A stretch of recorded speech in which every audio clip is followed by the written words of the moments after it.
আজকে বাসায় একদম ঝটপট করে কালো বোনা রেসিপিটা রান্না করে ফেললাম। তো হ্যালো এভরিওয়ান, আসসালামু আলাইকুম। কেমন আছো সবাই? আশা করি সবাই অনেক বেশি ভালো আছো।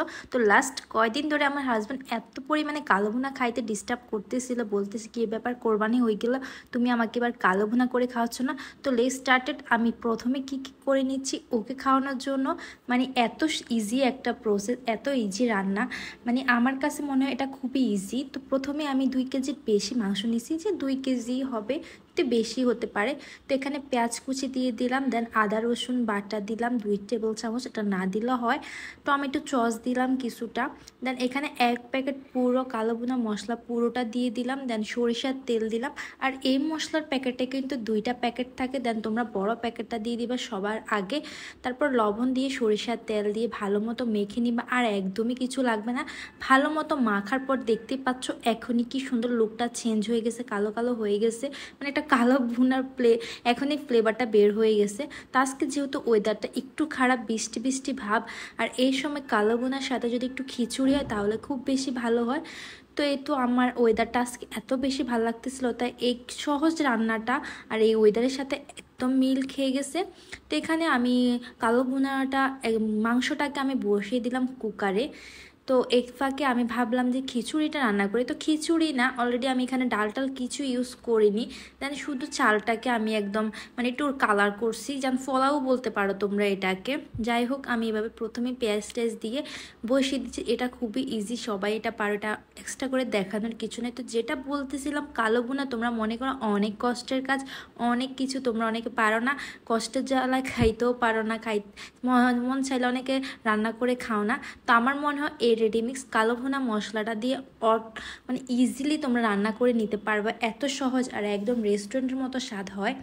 তো আমি আজকে সেভাবেই রান্না করছি। আমার কাছে মাঝে মাঝে এটা রান্না করা হয়, মাঝে মাঝে বাসায় মাংস থাকলে আমি কালো ভুনাটা রান্না করে দেখি, যেহেতু আমার হাজব্যান্ড অনেক বেশি কালো ভুনা পছন্দ করে। তো এই পাকে আমি চালটাকে ভেজে নিতেছি খুব ভালো করে। আর এখানে কাপ মেপে মেপে পানি দিয়েছি, যত কাপ দিয়েছি তার থেকে ডাবল পানি দিছি। তো এই তো আমি এখানে বসিয়ে দিলাম, এদিকে আমার কালো বোনা হচ্ছে, দেন আমার খিচুড়িটাও হয়ে যাবে, দেখতে পাচ্ছ। আর তোমরা যারা অবশ্য অনেকে অনেক কিছু কমেন্টস করো, তোমরা তোমাদের কমেন্টসগুলো রিপ্লাই দিতে আমি একটা ভিডিও বানাবো, অবশ্যই তোমরা আমার পেজে গিয়ে দেখে আসবা। তো যাই হোক, এই তো আমার এদিকে কালো ভুনাটা যেহেতু বসিয়ে দিচ্ছে, অনেকটা সিদ্ধ হয়ে গেছে প্রায়, মানে আধা ঘন্টার পর আমি এটাকে দেখছি অনেকটা পানি ছেড়ে দিছে। তো পানিগুলো শুকিয়ে নতুন পানি আবার ছাড়ছে ওটা থেকে।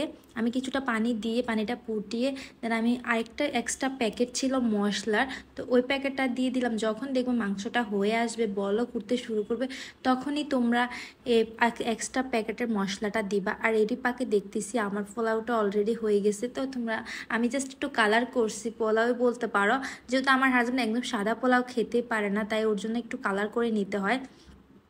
আর এখানে আমার যেহেতু মাংসটা অলরেডি ওই দিক দিয়ে হয়ে আসছে, তখন এই দিকে আমি একটু বাগার দিয়ে নিব। আর এটা বাগার দেওয়া খুবই ইম্পর্ট্যান্ট। তো এখানে বাগারে আমি কিছু এক্সট্রা ব্যবহার করছি না, শুধু একটু সামান্য আদা কুচি আর কয়েকটা শুকনো মরিচ দিয়ে বাগার দিয়ে নিব। আর এই তো দেখতেছো মাংসর কালারটা কি পরিমাণে সুন্দর হয়েছে, এখনই দেখতে পাচ্ছ কতটা সুন্দর দেখাচ্ছে। দেখতে পাচ্ছ এখন কি সুন্দর একটা কালার আসছে। আর একটু পানিটা একটু আছে এখনও, তো একটু মানে হাই হিটে পানিটাকে ভালো মতো শুকিয়ে নিতে হবে। আর এখানে আমি আরও কিছুটা কাঁচা পেঁয়াজ দিয়ে দিলাম, কাঁচা পেঁয়াজ দিয়ে সামান্য ঢাকনা দিয়ে রাখতে হবে, তাহলে মানে ফ্লেভারটা মাংসতে থেকে যাবে, বাইরে আর বের হয়ে যাবে না। আর এটা খুবই সুন্দর একটা স্মেল বেরোচ্ছে, পুরো একটা আচারি ফ্লেভার, পুরো বাসাটা এত পরিমাণে ফ্লেভারফুল হয়ে গেছে। মানে এই রান্নাটা করার পর আমার এত বেশি পরিমাণ ভালো লাগতেছে, আর কালারটা দেখে আমি আরও বেশি খুশি যে এত ইজিলি এত সুন্দর একটা কালার চলে আসছে, কোনো কষ্ট ছাড়াই, ঝামেলা ছাড়াই। আসলে এই মশলাটা অনেক বেশি ভালো। তারপর এই তো অনেকক্ষণ ধরে কষানোর পর একদম হাই হিটে ভালো মতো পানিটাকে শুকিয়ে নিতে হবে। আর তোমরা যারা ভাবতেছো একটু ঝোল ঝোল খাবা, তাহলে একটু ঝোল রাখতে পারো। আর যদি শুকনা খেতে মন চায় তাহলে একদম শুকিয়ে নিতে পারো খুব ভালো করে। আর এরকম একটু মাংসের পিসগুলো আমি একটু বড় দিছি, তোমরা দেখতে পাচ্ছ। আর তোমরা কিন্তু মাংসের পিসটা বেশি ছোট করবা না, একদম বড় রাখবা, যেহেতু অনেক নাড়াচাড়া করতে হয়, তলা লেগে যাওয়ার সম্ভাবনা থাকে। তাই একটু বড় বড় করলে আর মাংসগুলো খুলে যাবে না। তো এখানে আমি আর একটু টমেটো সস দিয়ে নিলাম। টমেটো সস লাস্টে একটু দিলে ভালো হয়। ও হ্যাঁ, প্রথমে টমেটো সস আর একটু সয়া সসও দিছি আমি এখানে। বা এই প্যাকেটের মধ্যে যতটুকু প্রস্তুত প্রণালী ছিল আমি তার মধ্যে রান্না করার চেষ্টা করছি, যেহেতু এভাবে রান্না করলে ওটার প্রসেস অনুযায়ী রান্না করলে রান্নাটা বেশি মজা হয়। তো আমার ভিডিওটা যদি তোমাদের কাছে ভালো লাগে অবশ্যই তোমরা এবার বাসায় ট্রাই করবা, একবার করে ট্রাই করে খেয়ে দেখো, আসলে সত্যি অনেক মজা হয়। আমার কাছে তো বেশ ভালোই লাগছে, তোমরা অবশ্যই বাসায় ট্রাই করবা। এই তো আমার খাওয়ার রেডি। তো ভিডিওটা ভালো লাগলে একটা লাইক করে দিবা, শেয়ার করে দিবা। ধন্যবাদ সবাইকে, আল্লাহ হাফেজ, টাটা।